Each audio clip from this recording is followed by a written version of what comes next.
Welcome to Fact and Focus. दोस्तों, आज हम बात करेंगे एक बहुत ही दिलचस्प खबर की जो दो देशों को करीब ला रही है, इंडिया और अर्जेंटीना।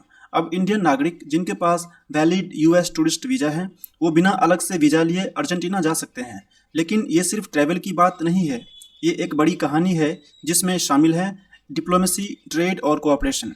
चलिए इसे विस्तार से समझते हैं। वीडियो स्टार्ट करने से पहले हम अर्जेंटीना के बारे में जानेंगे।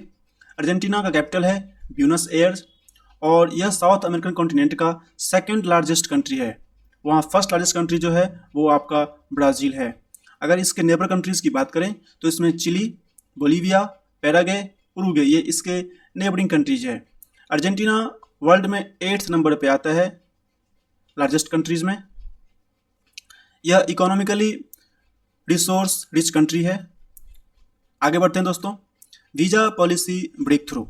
अभी क्या हुआ, यह न्यूज़ चर्चे में क्यों है? अर्जेंटीना ने एक नया नियम बनाया है। अगर आपके पास इंडियन पासपोर्ट है और साथ में वैलिड यूएस टूरिस्ट वीज़ा है तो आप बिना अलग से अर्जेंटीना का वीज़ा लिए वहां जा सकते हैं। इससे क्या क्या फ़ायदा होने वाला है? अब इंडियन लोग आसानी से अर्जेंटीना घूमने या काम करने के लिए जा सकते हैं।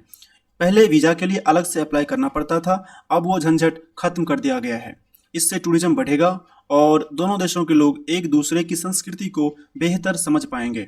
एम्बेसडर मैरियानो कसिनो ने कहा कि ये दोनों देशों के लिए वंडरफुल न्यूज़ है। इसका मतलब है कि अर्जेंटीना इंडियन लोगों का स्वागत करने के लिए तैयार है। जानते हैं ईटीए सिस्टम क्या है? ईटीए यानी इलेक्ट्रॉनिक ट्रैवल ऑथराइजेशन एक आसान तरीका है जिससे कुछ देशों के लोग बिना लंबी प्रक्रिया के इंडिया आ सकते हैं। अब अर्जेंटीना ने इंडियन लोगों के लिए ऐसा ही कुछ आसान रास्ता खोल दिया है। आइए आगे जानते हैं स्ट्रेटेजिक और इकोनॉमिक कोऑपरेशन।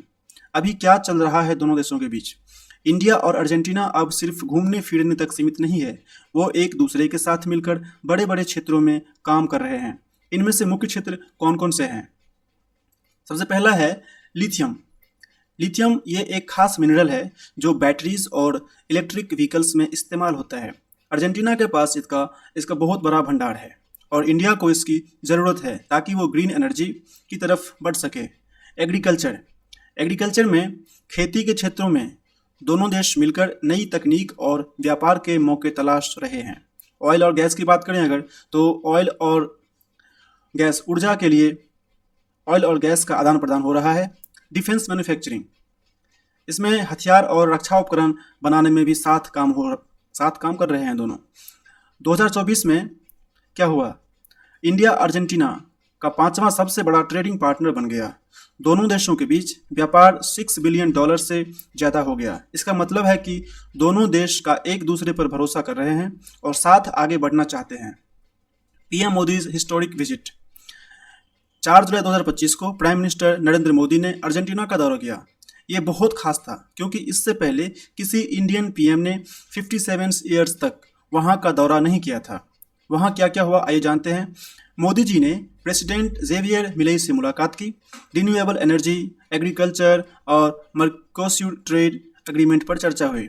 दोनों नेताओं ने दोस्ती और सहयोग को मजबूत करने की बात की। मर्कोसुर क्या है?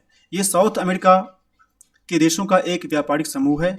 इंडिया का इस समूह के साथ प्रेफरेंशियल ट्रेड एग्रीमेंट को और आगे बढ़ाना चाहता है ताकि व्यापार आसान हो सके। हिस्टोरिकल कंटेक्स्ट, पुराना रिश्ता और नई शुरुआत। इंडिया और अर्जेंटीना का रिश्ता कितना पुराना है? अगर हम इसकी बात करें तो डिप्लोमेटिक रिलेशंस 75 ईयर्स से भी ज़्यादा पुराने हैं, लेकिन इनका जुड़ाव उससे भी पहले शुरू हुआ था। 1848 में अर्जेंटीना के एक लेखक हैं ल्यूसियो वी मैंसिला। उन्होंने इंडिया का दौरा किया था और अपने अनुभवों को लिखा था। इससे पता चलता है कि अर्जेंटीना के लोग इंडिया में बहुत पहले से रुचि रखते हैं। 1968 में क्या हुआ? 1968 में इंदिरा गांधी ने साउथ अमेरिका का दौरा किया था जिसमें अर्जेंटीना भी शामिल था। वो आखिरी इंडियन पीएम थी जिन्होंने वहां का दौरा किया था मोदी जी के विजिट करने से पहले। अब आगे क्या होगा? What next? इंडियन टूरिस्ट अब अधिक संख्या में अर्जेंटीना जा सकेंगे। दोनों देशों के बीच नए व्यापारिक समझौते और कल्चरल एक्सचेंज होंगे। एग्रीकल्चर, एनर्जी और डिफेंस जैसे क्षेत्रों में नए जॉइंट वेंचर्स शुरू हो सकते हैं। इंडिया और अर्जेंटीना की दोस्ती अब एक नए दौर में है। ये सिर्फ सरकारों की बात नहीं है, अब आम लोग, व्यापारी और कलाकार भी एक दूसरे से जुड़ पाएंगे। दोस्तों, इस वीडियो में इतना ही। अगर आपको वीडियो अच्छी लगी हो तो वीडियो को लाइक करें, शेयर करें और सब्सक्राइब जरूर करें। Thank you for watching. जय हिंद।